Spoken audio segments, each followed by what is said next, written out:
Inauguramos hoy una nueva semana. Hoy es domingo, día del Señor, día de la fe. Y vamos a escuchar el Evangelio de Marcos en el capítulo 8, versículo 27 al 35. En aquel tiempo Jesús y sus discípulos se dirigieron a las aldeas de Cesarea de Filipo. Por el camino preguntó a sus discípulos: ¿quién dice la gente que soy yo? Ellos le contestaron: unos Juan Bautista, otros Elías y otro uno de los profetas. Él les preguntó: ¿y vosotros quién decís que soy yo? Pedro le contestó: tú eres el Mesías. Les conminó a que no hablaran a nadie acerca de esto, y empezó a instruirlos. El Hijo del Hombre tiene que padecer mucho, ser reprobado por los ancianos, sumos sacerdotes y escribas, ser ejecutado y resucitar a los 3 días. Se lo explicaba con toda claridad. Entonces Pedro se los llevó aparte y se puso a increparlo. Pero él se volvió y mirando a los discípulos increpó a Pedro: ponte detrás de mí, Satanás. Tú piensas como los hombres, no como Dios. Y llamando a la gente y a sus discípulos les dijo: si alguno quiere venir en pos de mí, que se niegue a sí mismo, tome su cruz y me siga.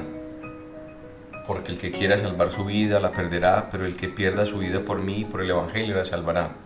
Pues ¿de qué le sirve a un hombre ganar el mundo entero y perder su alma? Palabra del Señor. Muy bien, hoy encontramos dos interrogantes de Jesús muy interesantes. El primero es fácil de responder, basta que incluso googleemos el nombre de Jesús de Nazaret y vamos a encontrar respuestas como: Jesús de Nazaret fue un predicador, un líder religioso judío del siglo I, es la figura central del cristianismo y una de las más influyentes de la historia. Seguramente eso responderíamos hoy los cristianos del siglo XXI, googleando, preguntando ¿quién dice la gente que es Jesús? Pero la respuesta más importante es la segunda que Jesús hace: ¿y vosotros quién decís que soy yo?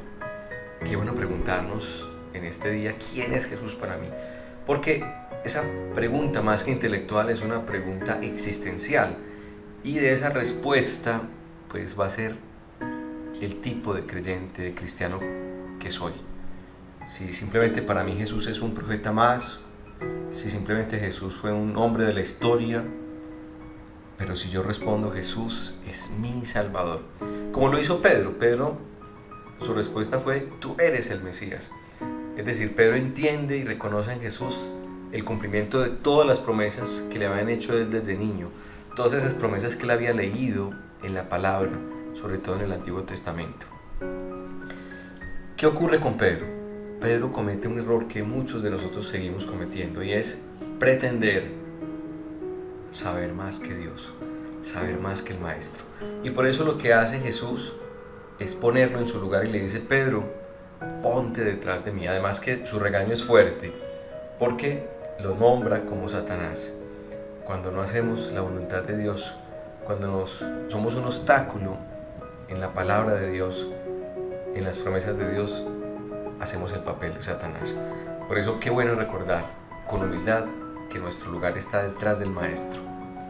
No sabemos más que Jesús, no sabemos más que Dios. Dejar que Dios sea Dios. Y por último, Jesús nos invita a cargar la cruz. ¿Qué es la cruz? Todos sabemos, la cruz son las dificultades de cada día, los problemas. Si algo que nos enseñó el Maestro fue afrontar los sufrimientos, afrontar los problemas. Jesús no salió huyendo a la cruz, Jesús cargó la cruz, porque la cruz es la clave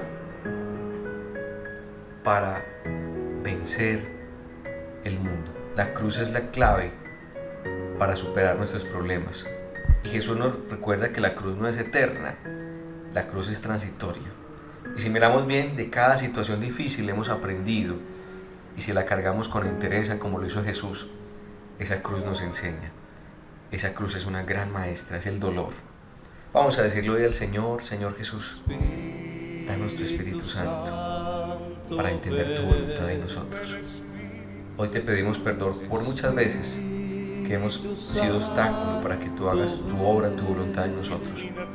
Bendícenos en este día, bendice nuestro trabajo, nuestras familias.